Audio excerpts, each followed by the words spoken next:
اعوذ باللہ من الشیطان الرجیم بسم اللہ الرحمن الرحیم ان الذین کفروا وماتوا وهم کفار اولئک علیہم لعنۃ اللہ والملائکۃ والناس اجمعین خالدین فیہا لا یخفف عنہم العذاب ولا هم ینظرون وإلهكم إله واحد لا إله إلا هو الرحمن الرحيم صدق اللہ العظیم۔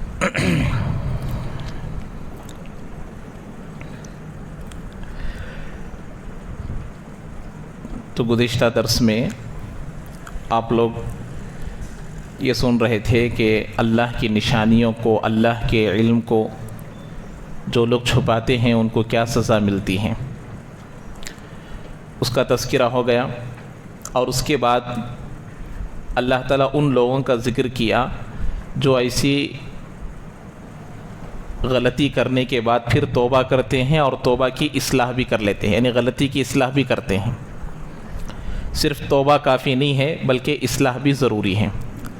تو اس آیت سے ایک اللہ تبارک و تعالیٰ کے جانب سے گنہگار بندوں کو ایک انعام ملا ہے، اور اللہ تعالیٰ، اللہ کے نبی علیہ السلام خود بیان کیے ہیں کلو بنی آدم خطاؤن، کہ ابن آدم کی اولاد جو ہے، ابن آدم جو ہے وہ کیا ہے، پورے کے پورے گنہگار ہیں، لیکن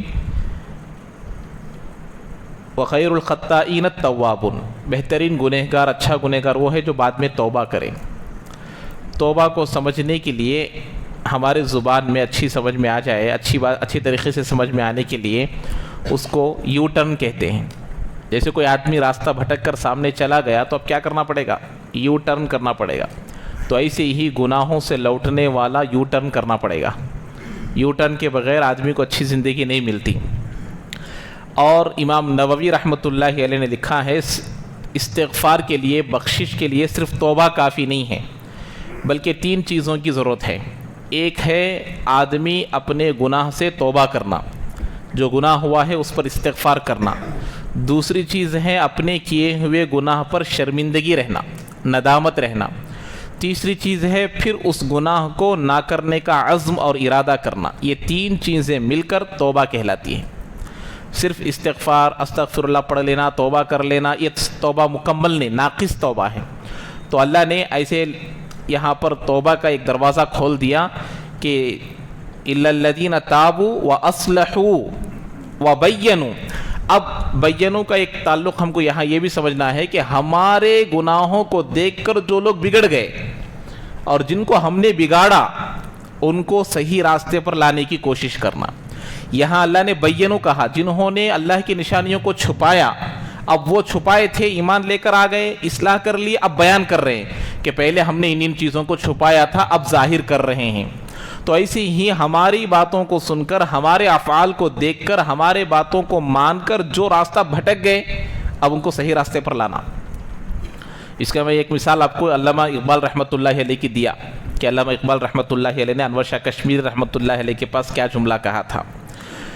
اور ایک بات میں اسی دن بولنا بھول گیا تھا، بلویر سنگھ جو بابری مسجد کو منہدم کرنے کے وقت میں سب سے پہلے گنبد پر چڑھ کر مارنے والا شخص بلویر سنگھ ہے، جو انتقال کے وقت میں اپنے اللہ نے اس کو ایمان کی دولت سے نوازا، وہ مومن بنا، مسلمان بنا، اور انتقال کے وقت میں جیسے کہ وَأَصْلَحُوا، اپنے گناہ سے توبہ کیے، توبہ کرنے کے بعد پھر اصلاح کیے اور پھر بیان کیے۔ انہوں نے کیا کیا معلوم؟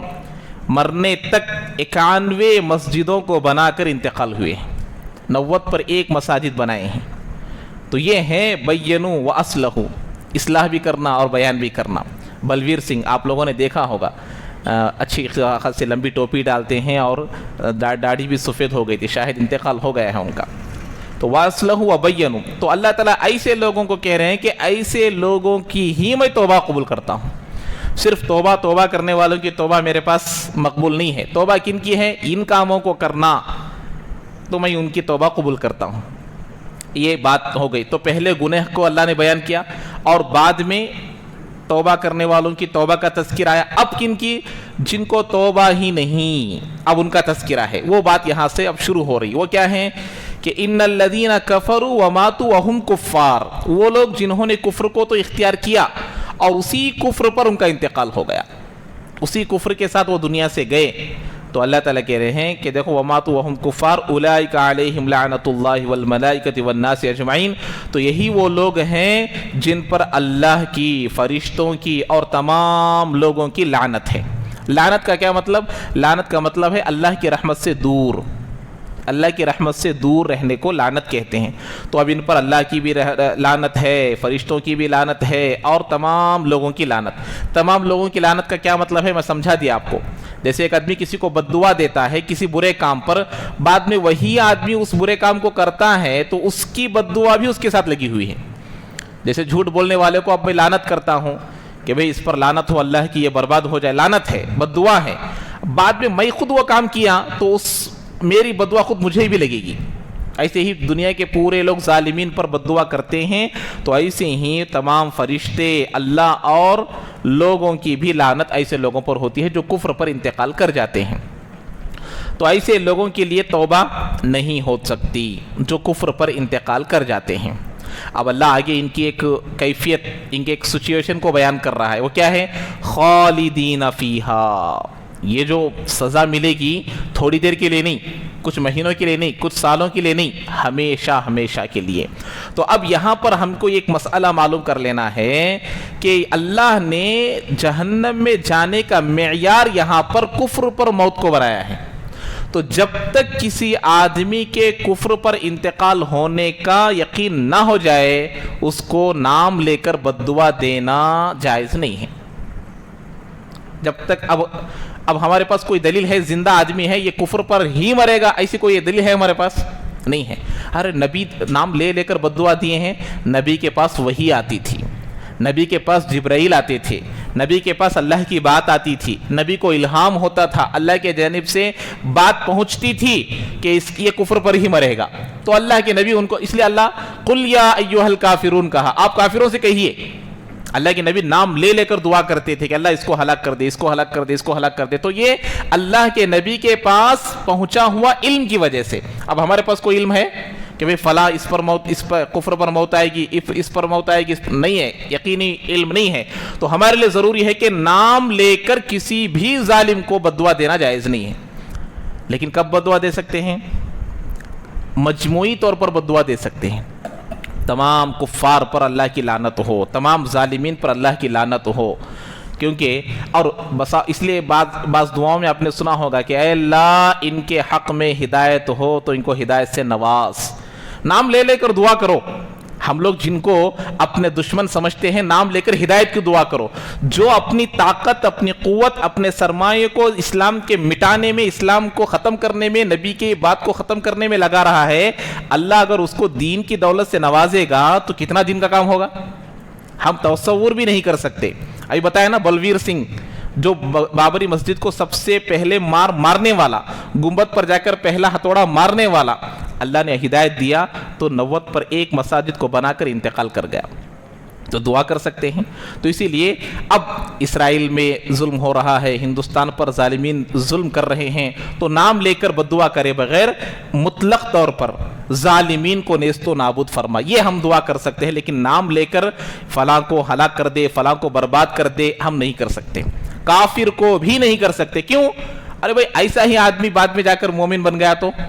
اب جیسے اللہ کے نبی علیہ السلام کے چاچا کو انتقام شہید کرنے والے حضرت حمزہ کو, اور اسی طریقے سے حضرت اکرمہ کیسے تھے کہ اللہ کے نبی کے ڈر سے بھاگ گئے, آ کر اسلام قبول کیے, کیسا کارنامہ دیے, بیوی کے ذریعے سے ایمان قبول کر لیے, آخر میں شہادت کی موت ملی. حضرت اکرمہ ابو جہل کے بیٹے, اتنی بڑی شہادت ان کو ملی کہ شہادت کا درجہ, صحابی ہونے کا درجہ ملا. اب ان کو اگر بد دعا دیے ہوں گے تو کتنے افسوس کی بات ہے. تو اسی لیے بد دعا ہم نہیں دے سکتے. دوسرا مسئلہ یہاں پر یہ ہے, جب کسی کافر کو براہ راست بد دعا نہیں دے سکتے تو مسلمان کو کیسے دے سکتے ہیں؟ مسلمان کو کیسے دے سکتے ہیں؟ چاہے وہ ہمارے ساتھ کتنا بھی برا کام کرے، لیکن ہمارے معاملے کو ہم اللہ کے سپرد کریں گے، ہم بد دعا نہیں کریں گے، بد دعا اس کو نہیں کریں گے۔ اور عورتوں میں بسا اوقات کیا اکثر یہ چیزیں دیکھنے کو ملتی ہیں کہ خود اپنے بچوں پر بد دعا دیتے ہیں، کیا بھی غلط کام کر لیا تو کیا کرتے ہیں، تو ایسا ہو جائے، تو وہ ہو جائے، ایسا ویسا۔ بعد میں کوئی مصیبت آتی ہے تو اپنے ہی ہاتھوں سے مولی ہوئی مصیبت ہے وہ۔ اس لیے حضرت شیخ زکریا صاحب نور اللہ مرقدہ لکھے ہیں، عورتیں بسا اوقات اپنے بچوں پر بد دعا دیتے رہتے ہیں، جب وہ بد دعا ان پر لوٹ کر آتی ہے تو افسوس کرتے ہیں، اور اس بد دعا کو لینے والے کون ہیں، بلانے والے کون ہیں، یہ خود ماں باپ ہے۔ اسی لیے بد دعا نہیں دینا، کبھی بھی آ کر اپنے جملوں کو، اپنی بات کو کنٹرول میں رکھنا چاہیے۔ تو یہاں پر یہ ایک مسئلہ اچھے طریقے سے سمجھ لینا چاہیے۔ بعد میں اللہ تعالیٰ نے کہا کہ یہ اس میں ہمیشہ رہیں گے، لا یخفف عنہم العذاب، ان سے عذاب کو ہلکا نہیں کیا جائے گا۔ اب جیسے یہاں سردی ہے، گرمی ہے، کبھی سردی میڈیم رہتی، کبھی زیادہ ہوتی، وہاں پر عذاب کبھی ٹھنڈا ہوتا ہے، کبھی گرم ہوتا، لیکن عذاب مسلسل لگا رہے گا، اس میں کچھ تخفیف نہیں ہوگی۔ ولا ہم ینظرون، اور ان کو مہلت بھی نہیں دی جائے گی۔ مہلت یہاں پر طرفت عین، صاحب جلالین رحمت اللہ علیہ نے اپنے اس تفسیر میں یہ جملہ لائے ہیں، یہاں پر طرفت عین، پلک جھپکنے کے برابر بھی مہلت نہیں دی جائے گی۔ ذرہ ٹھہرو ذرہ ایسا فرشتوں کو بولے تو بھی فرشتے ان کو مہلت نہیں دیں گے، عذاب پر عذاب، کنٹینیو ان کو تسلسل کے ساتھ مسلسل عذاب لگا رہے گا۔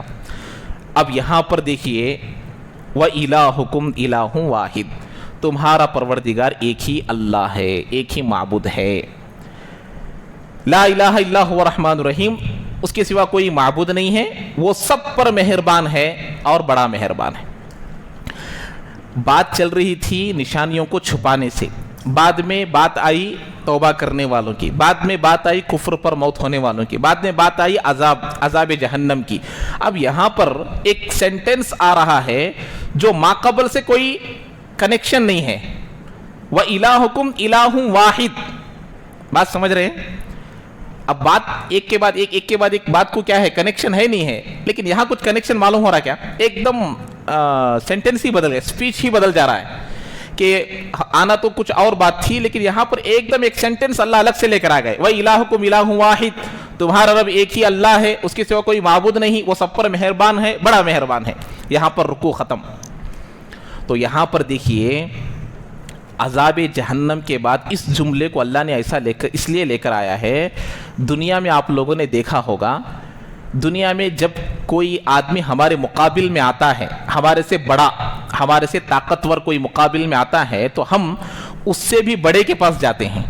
اس کی مثال آپ لوگ اچھی سمجھنا ہے، تو جگن کی حکومت آئی تو جگن کے پارٹی میں، جگن کی پارٹی چلے گئی تو ٹی ڈی پی میں، جاتے نہیں جاتے؟ تو اب یہ پاور میں ہے تو اس کے پاس آ گئے، وہ پاور میں چلے گئے، اس کے پاس چلے گئے، اس سے بھی بڑے پاور کی کوئی پارٹی آ گئی تو اس کے پاس چلے گئے، جاتے نہیں جاتے؟ دنیا میں ہمارے ڈسٹرکٹ کورٹ میں ہمارا مسئلہ حل نہیں ہوا تو ہائی کورٹ میں جاتے، ہائی کورٹ میں نہیں ہوا تو سپریم کورٹ میں جاتے، تو یہاں پر ایک کے بعد ہے نہیں ہے تو اس کے پاس جاتے رہتے۔ ہمارے کرناٹک میں تقریباً 5 سی ایم ایسے ہیں جو کانگریس میں بہترین حکومت کیے ہیں، جب سے یہ ظالم آیا ہے وہ پانچوں کے پانچوں لوگ اب اس کی پارٹی میں ہیں۔ جو ہمارے کانگریس میں رہتے ہوئے کتنے سال کیے ہیں، 5 سال، 4 سال، 3 سی ایم بنے ہیں، معمولی عہدہ نہیں، M L A M P نہیں، بلکہ سی ایم بن کر جو کام کیے ہیں، ایسے 5 صرف کرناٹک کے اس پارٹی میں مل گئے۔ ہندوستان میں تو بے حساب ہے، 17 سے 20 ہے شاید، 17 سے 20 سی ایم اس میں۔ تو یہاں بتانا یہ مقصود ہے کہ اپنے سے آگے والے کے پاس جا کر مدد طلب کرتے ہیں۔ تو اللہ یہاں پر اس بات کی نفی کر رہے ہیں کہ کل جب تم کو عذاب دیا جائے گا نا، دنیا میں پارٹیاں بدلنے کی طرح یہاں پارٹی بدلنے کا موقع نہیں رہے گا، ہے ایک ہی اللہ، وہی اللہ تم کو عذاب دے گا، اس کے علاوہ تم کو کوئی عذاب سے بچانے کے لیے نہیں رہے گا۔ یہ اللہ بتا، وَإِلَٰهُكُمْ إِلَٰهٌ وَاحِدٌ، تمہارا معبود ایک ہی اللہ ہے، لا الہ الا ہوں، وہی اکیلا معبود ہے، اس کے سوا کوئی اور معبود نہیں ہے، هو الرحمن الرحیم، وہ سب پر مہربان ہے، بڑا مہربان ہے۔ مہربان میں بتایا تھا بسم اللہ الرحمن الرحیم میں رحمان کا کیا مطلب، رحیم کا کیا مطلب، اب اس کی میں تفسیر کروں گا تو پھر وقت بہت نکل جائے گا، تو اس کو آپ پہلے کے درس میں سمجھنا پڑے گا۔ تو رحمان یہ دنیا میں سب پر مہربان، اس لیے تقی عثمانی صاحب اس کا ترجمہ یہی کیے ہیں، سب پر مہربان، دنیا میں سورج سے، چاند سے، زمین سے، آسمان سے، پانی سے سب فائدہ اٹھاتے ہیں، رحمت عامہ ہے، سب پر ہیں، لیکن رحیم صرف مومنین پر ہوگی اور وہ قیامت میں ہے۔ یہ مختصر تشریح ہے، اگر آپ اس کو اچھی طریقے سے سمجھنا چاہتے ہیں تو اس درس کو سننا پڑے گا۔ اب یہاں پر یہ بات، یہاں پر اچھا رحمان رحیم کو ایک بات سنیے، اللہ کتنا رحمان ہے، رحیم ہے۔ بخاری شریف میں ایک حدیث ہے، ایک عورت اپنے بچے کی طلب میں آتی ہے۔ اس وقت میں جب قیدی لوگ پکڑے جاتے تھے تو مردوں کو الگ، عورتوں کو الگ اور بچوں کو الگ کر دیتے تھے، تو اس میں ایک دودھ پلانے والی ماں بھی تھی، بہت دیر تک اپنے بچے سے دور تھی، تو جب اس کو اس کا بچہ مل گیا تو دودھ پلانے کے لیے آ گئی فوری طور پر۔ جب اس کی ماں کی ممتا، ماں کی محبت جوش میں آ کر اللہ کے نبی کے سامنے آ کر سوال کرتی ہے کہ اللہ کے نبی میرے پاس، یعنی ماں ہے نا، ماں کی حیثیت سے ماں کو یہ طاقت ہے کہ وہ اپنے بچے کو آگ میں نہ ڈالے، طاقت ہے نہیں سب کو، ماں کو اپنے بچے کو آگ میں نہیں ڈالنے کی طاقت ہے، کیا پھر بھی وہ آگ میں ڈالے گی؟ سوال کو سمجھیے، نہیں ڈالنے کی طاقت ہے عورت کو، پھر بھی کیا وہ ڈالے گی؟ تو اللہ کے نبی نے کہا نہیں۔ تو جب اللہ، وہ عورت کہتی ہے پھر اللہ اپنے بندوں کو جہنم میں کیسے ڈالے گا؟ اللہ تو اور کئی گنا محبت کرنے والے ہیں، اور کئی رحمان ہے، رحیم ہے، تو پھر کیسے ڈالیں گے؟ تو اللہ کے نبی اس جواب کو سن کر آنکھوں سے آنسو آ گئے۔ لیکن اس کا جواب یہ ہے کہ جب بندہ خود آگ میں جانا چاہے تو اللہ کیا کر سکتا ہے؟ جب بندہ خود آگ میں جانے کے لیے تیار ہے، اب ماں ہے، ماں کسی کو قتل کرنے کے، اپنے بیٹے کو قتل کرنے کے لیے تیار ہوتی کیا؟ ماں اپنے بچوں کو آگ میں ڈالنے کے لیے تیار ہوتی کیا؟ اب ماں کے نہ ہوتے ہوئے بچہ خود آگ میں گر رہا ہے تو ماں کیا کرے گی؟ اللہ نے کہا کہ میرے بندے تو میرے پاس توحید کو حفاظت کر کر لے کر آ جا، میں تجھے جہنم میں نہیں ڈالوں گا۔ لیکن جب بندہ خود اللہ کے ساتھ دوسروں، ابھی آئے گی بات آگے، شریک کرے گا تو اللہ تعالیٰ اس کی حفاظت کی ذمہ داری نہیں لیتے۔ جیسے ایک ماں ہے، ایک باپ ہے، ماں کی ممتا، باپ کی محبت کا کوئی درجہ دنیا میں کوئی نہیں لے سکتا، لیکن یہی بیٹا، سمجھانے کے لیے میں بول رہا ہوں کہ اماں کہ ماں آپ جو ہیں، میں آپ کا بیٹا ہوں، مجھے ایسا لگتا ہے کہ میں آپ کا، یعنی کہ آپ مجھے پیدا کرنے میں خیانت کیے ہیں، کوئی ماں اس جملے کو برداشت کرے گی؟ باپ سے کہا کہ ابا جان میں آپ کا بیٹا نہیں ہوں، مجھے لگتا ہے کہ میں کسی اور کا بیٹا ہوں، تو باپ اس جملے کو سنے گا؟ جس کے اندر غیرت ہے، جس کے اندر حمیت ہے، وہ اس جملوں کو نہ ماں برداشت کرے گی نہ باپ برداشت کرے گا۔ حالانکہ دنیا کا معاملہ ہے، اللہ جو پوری دنیا کو پیدا کرنے والا جب اس کے ساتھ کسی اور کو شریک کرے گا تو اللہ تعالیٰ جہنم میں ڈالیں گے نہیں ڈالیں گے؟ تو اس کا جواب یہ ہے۔